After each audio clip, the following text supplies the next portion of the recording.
What's up guys, Rob here and welcome back to Red Bull Rising, episode 4 today, and you join me on the transfers page, which is a hell of a lot busier than I was really intending it to be. We've literally just had deadline day, it's the end of the January transfer window, and as you can see on the right hand side, we've sold a fair few players. I thought we might sell more, to be honest. In fact, I've not got all of them highlighted, but these are the main ones. Newcastle have come and done an absolute raid on us in this transfer window. They've taken Forsberg, Lima and Angelino for, what's that, 75 million between them? It was good business. I mean, we couldn't turn down most of those offers. Forsberg hasn't really been playing. Lima he was replaceable. He's a good player but replaceable. And Angelino, it was either Newcastle or Man City. Man City put a £35 million bid in. They had a buyback clause, so one of them was going to get him. Didn't really matter who, but those three have gone. We've also sold Willie Orban, who is our captain. This was a tricky one, this one, but with some of the signs we brought in, we'll talk about in a second, we let him go for £10.5 million to Tottenham. He was one that would probably have been looking to shift out. I'd have rather done it in the summer, but when there's £11 million on the table for him, I'm going to take it. As you can see as well, there's the name Andrea Papetti gone out on loan. So this guy's a well-known wonder kid, centre-back. We brought him in with no intentions of selling any defenders, loaned him back out again for the rest of the season just to make sure he got game time, thinking that Orban, Mukiele, people like this would get the game time here, and Orban's gone. So, I wasn't allowed to bring him back, but I kind of wish I'd kept him now. On the other ins, though, we brought in a new left-back to cover Angelino going. He's not amazing. He was £4 million. He plugs a gap.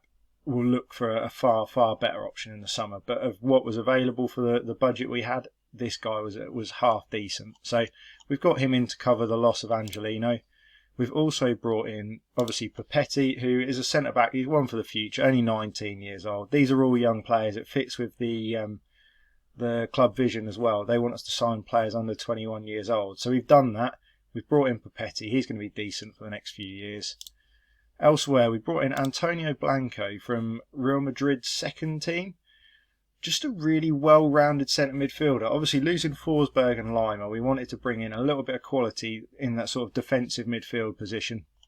We aren't playing a defensive midfielder as such, but someone that can hold the fort up a little bit. We've got a lot of good attacking players, but we just needed someone to defend a little bit. So Blanco is that player. And then the last signing we made was Almada. Wasn't sure about this one. He was just suggested to me I think it was on deadline day actually.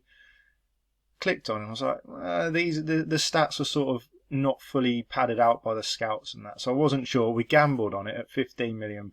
A big, big gamble. But he was wanted by some big teams. So we went for it.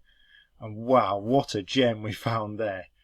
He looks phenomenal. We are a little bit overloaded at centre attacking mid now. I'm going to be honest, we've got too many attacking players, which has forced us to make a bit of a formation change. And I will show you that now. We've actually gone to a 4-3-2-1. We've got more quality players in that attacking midfield position than we have quality strikers. So we've gone with this to try and fit them all in. Obviously got Dominic in there. Almada comes in at attacking playmaker. Advanced playmaker, sorry. Silva remains up front and Olmo drops back into that midfield spot. Obviously when Mariba comes back from international duty, he's at African Cup of Nations still. He'll probably slot in there as well, and we'll have one. We'll be able to rotate a bit more. Elsewhere, Zagaritis is going to come in and play left back as our first choice, and Mukiele's going to move to centre back rather than right back, where he'd gone. He started centre back, moved out, and is going to move back again now. We had a lot of offers on him, none that we liked. They were all like 10 million and 11 million, so we rejected them all. He's not very happy about it. I would imagine he will go in the summer, but we have got him for the rest of the season, which is important. Elsewhere, we've brought in a couple of youngsters that we had in the club but had been sent out on loan. We brought back Kraus as a centre defensive mid option just to cover that midfield area, and we also brought back Frederick Yarkel, who he just adds a bit of depth to the centre-back position. With us, I was expecting to lose Mukiele and then Orban going and no Papetti coming back in. I thought we just needed a little bit of depth. He probably won't play a huge amount, but we needed to get him back just to make sure we had the squad depth. So that is how the team is looking. In terms of how things have been going, It's been going pretty well, to be honest. We've played 6 games since we were last here, 5 wins and a draw, a lot of goals being scored. We are playing some very, very good attacking football. Even in the draw, we drew 2-2. So we are scoring goals. It's looking good. A lot of clean sheets as well. And all of that has left us top of the Bundesliga, only by a point, but nonetheless we are top. The important thing is we've now got a gap of about 16 points to 4th, so we are guaranteed, almost guaranteed, a top 3 finish now. So we're good for a Champions League spot next season. So yeah, that's all good. Elsewhere we've got Europa League draw. As expected, we did go through to the first knockout round, and we've got Real Sociedad. Now, I don't know how to feel about this one. Their squad has some real quality players. Alexander Isaac for one. But I feel like we really should be winning that and getting through to the next round. So hopefully we can have a bit of a run in the Europa League. But for today's video, we are going to go away and I'm going to get highlights from us playing Wolfsburg in the DFB Pokal next round, 3rd round, ready for the quarterfinals hopefully. And then we'll also go forwards and get highlights from the Bayern Munich game, which if we win, we will be in a phenomenal position to go on and win the league title. A little bit cautious of it, but we'll see what we can do. So I'll be back with those highlights in a second.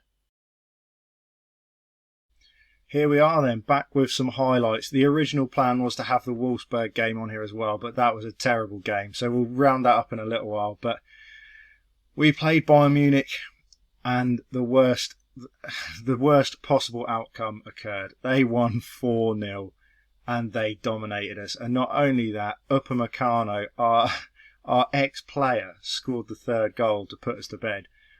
They went along and scored a 4th with Gnabry in the 76th minute, and in all honesty, we never ever looked like being in the game. It was embarrassing. Look at those stats.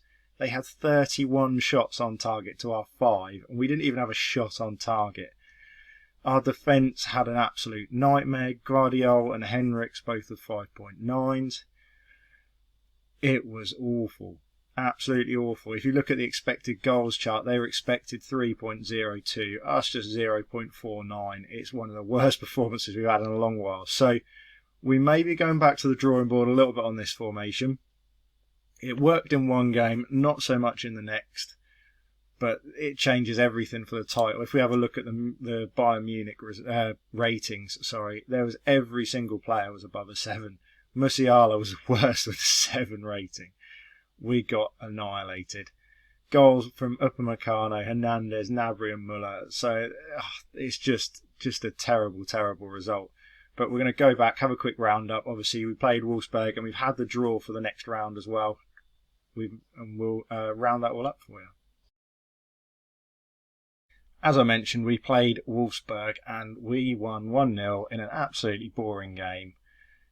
It ended up with Andre Silva scoring the goal in the 66th minute, and that was all there was to say about that one, really. It does mean we're into a quarter-final, though. We've got Arminia Bielefeld, I think that's how you say it, in the quarter-final, away from home, in a couple of weeks' time. So we may end up coming back for a live con for that one. Before then, we do play Real Sociedad twice in the Europa League first knockout round. So some big games coming up, really. Obviously, the loss to Bayern Munich does not do any favours for us in the league table. Puts us 2 points behind. They've obviously got the head-to-head win as well now. Their goal difference is a joke at 51. Ours is pretty good at 30, but 51 goals they're up at the minute. So it's looking like an uphill task now to win the league. But hopefully we can make some progress in the Europa League and get to a semi-final in the DFB Pokal. So we'll see how we're getting on with that. But that's all there is for this episode. So if you're enjoying the series so far, make sure you smash that like button. All the other episodes will be linked down below, and we'll be back next time.